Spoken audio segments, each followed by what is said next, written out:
So I used wire to represent the hands, and I did the hand alphabet using this wire, and it was a good way to introduce conversational sign language. So my grandfather's hands are the positive, and my hands are the wire.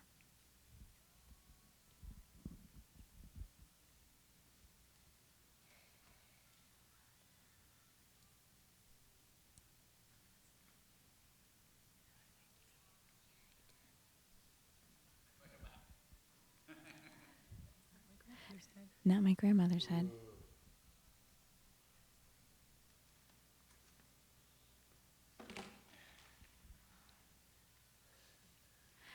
I couldn't figure out, I thought it was a DVD, but it was just the picture on the... Now this...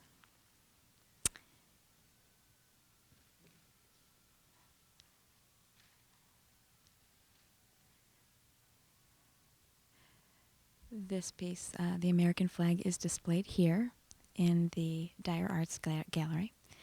And this is done in 3 dimensions. It's got the wood splayed out in different directions. I didn't like the idea of having it, having to...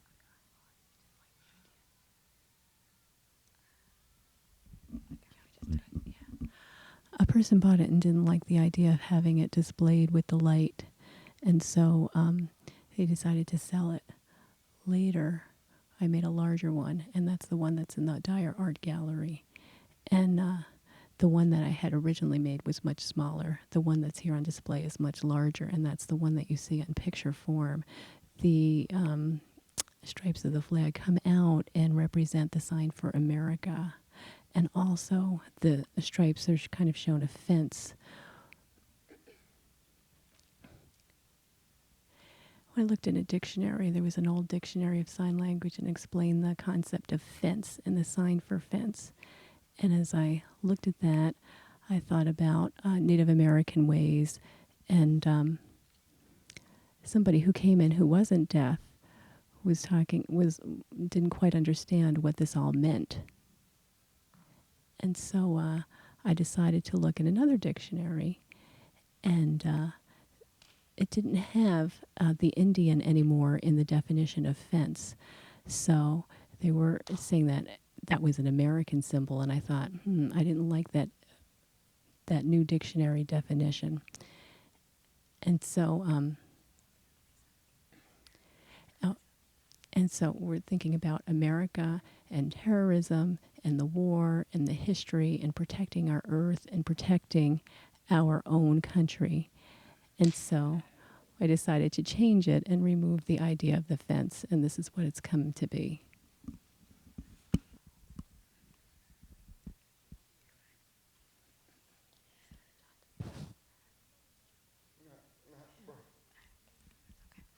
Okay, so it was recently, just last year. I remember I came from Washington State, and artists in Washington, there's a very famous artist in Washington State who's famous for his sculpture, a Native American who's famous for his sculptures of bears, etc. And his artwork is made out of wood. And so when I moved to New York, I didn't see any of that kind of artwork. I didn't see any of the Native American representation in the textiles or anything.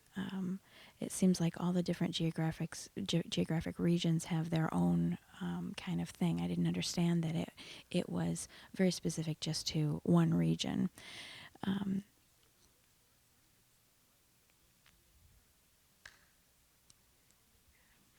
Now, I was in the Northwest for a week, and there was some gay and lesbian training, and they had a totem pole that matched the idea, but they changed it to a deaf theme in the totem. They had men and women at equal levels, and they had gay and lesbians, transgender, all at equal levels. And let me give you an example of what that looks like.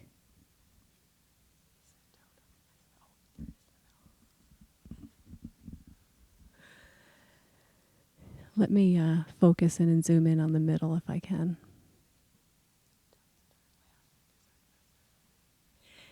kind of hard to see the way the box is constructed and the way the totem is constructed.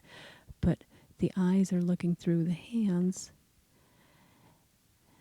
and the wings all have hands on their wings.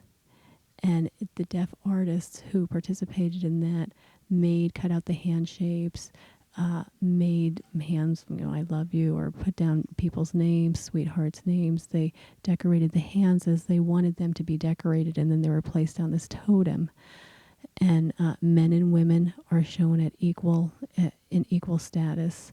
A woman's face is not higher or lower than a man's face, and the man's face is not higher or lower than the woman's face. And the hands were placed in a rainbow to show the variety of ethnicities that are in this country, black and white, and it's hard to see, but they all are in this picture. And down in the lower part of the picture, you see the sign for love, and on the lower half of the picture are people who have passed away, and it's a remembrance of them, introducing those people to the people in the spirit world, and more of a disconnect and a connection of these different worlds as it goes up the totem. And this can be broken down and taken and put up in display. It's easily mobile. We had a meeting called Facelift. I don't know if some of you remember, but you see down here there's some pictures of people who, pictures of different images, and it's more of a remembrance thing. So it's whatever the artist who did that part of it wanted it to look like, whether it be a physical image or a representation. I'd like to talk about a deaf Native American I met when I was a small boy. His name was John Clark.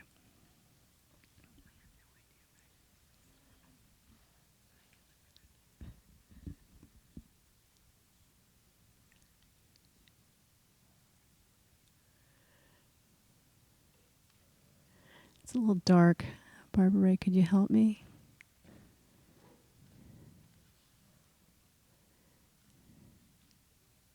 That's better. That's better, yeah.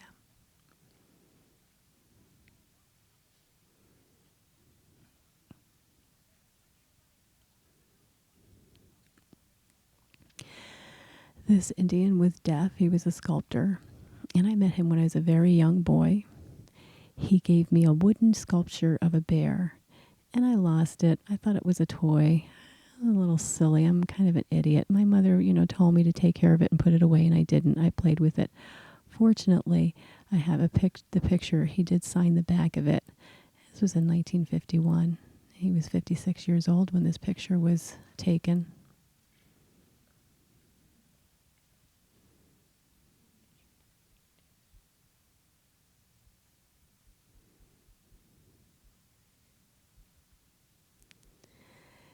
This really was his signature. It was, an artistic form of expression, and it was not a ballpoint pen. It was a cartridge ink pen, and very intricate, and he gave that to me, and I cherish that. He does have artwork following the manual alphabet, and one with Alice Cogswell, with some hand shapes. And also, there was another artist who did the ASL manual alphabet, as well as Laurent Claire and other deaf themes within their history and historical themes. So it's kind of like a timeline. And then we have the Indian theme as well in the artwork. It's really quite beautiful.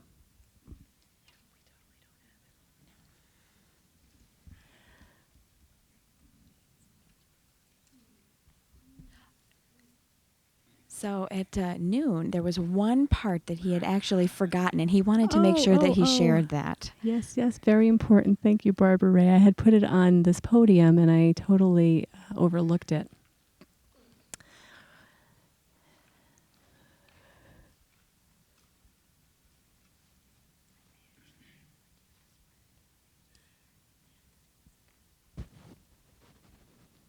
You've heard of Leonardo da Vinci.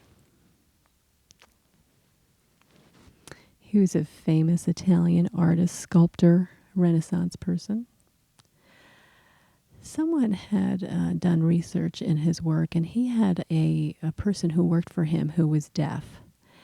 And he could fingerspell his name, and in his artwork, you see the initials of Leonardo da Vinci show up in hand shapes like the L and the V. And we have an example of that in this piece of artwork. This little cherub is signing a V, and the girl is signing an L. So does that mean they're communicating and via the artwork, showing the initials of the painter? A deaf friend of mine, Philip, went to Italy and toured around Italy and talked about this with some other deaf people that he knew. And they gave me this calendar to show. But the research seems to prove that Leonardo possibly did have a deaf artist working under him, but the person hung himself several years, so we really don't know if that's myth or truth. But it is an interesting piece of history and part of Divya as well. Yes, that's wonderful. Thank you. I know that you feel much better now having that part in because you missed it before. Okay, so now we have some time for questions and answers. Does anybody want to ask? We've got time for 2 or 3 questions posed from our audience. If you could stand up, please. I got it. So you were talking about the LV. Is that the same kind of concept as like Abraham Lincoln at the Lincoln Memorial? It's the same kind of thing? Yes, Abraham Lincoln, as he's sitting at the Lincoln Memorial, he does have an A and an L. Well, the old style, remember, the L was in a horizontal, and Lincoln was not in America when Lincoln was not president when Claire came to America. And so we have the L and the A hand shape, but it's really L and L. So it's possible. The right hand kind of does look like an A. Is there any other questions you have? Don't be shy. Okay, the person who hung himself, could you give us the name again, please?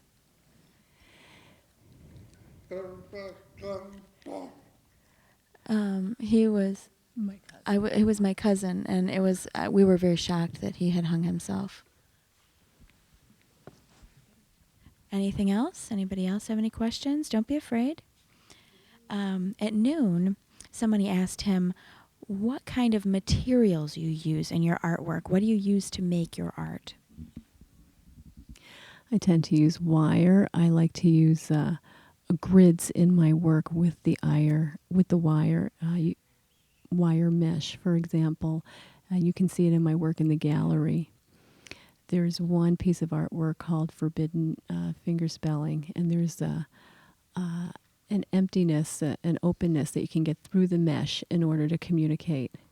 We have barriers in our lives, and it really doesn't just pertain to people who are deaf. It pertains to people of any experience, whether they be women, men, black, rich, poor, people who are institutionalized, people who aren't. There are barriers or fences, whether they be literal or figurative. Rich people worry about poor people. Again, there's people who worry about other people selling drugs, and people establish fences and barriers in order to keep others out. And so I use that in my artwork to show the barriers in the deaf experience and to see how you can work through that. And when the artist works on the one sculpture that I have is in, vivid blues with a grid. And so what I had done was I had painted it, and I thought, it needs to have more of a theme. I didn't want to have it all wire mesh throughout the sculpture. And I had TTY'd one of my friends, and the next morning we came over and he looked at it and he said, "You've got the blue. You need to put more of the mesh in the areas." And that's the answer. And that was the answer to that piece of work. And I thought about it that morning. And then for the rest of the day, I left it alone. And then the following morning, I touched touched it up. Yes, and that sculpture you can see in the gallery if you want to go in and look at it. I think there are 3 or 4 others as well. Yeah, I think there's 3 And others. so then you can take the opportunity to look at his work. Thank you for coming to the ASL lecture series today. We look forward to seeing you next fall. And thank you, Guy Wonder, very much for coming to be with us this afternoon. Well, thank you for having me. Thank you. If anyone would like to come forward, please do so. You can talk with Guy. And if you're using the headsets, please make sure you return them before you leave. Sure, if there's any questions, feel free to come up and talk to me.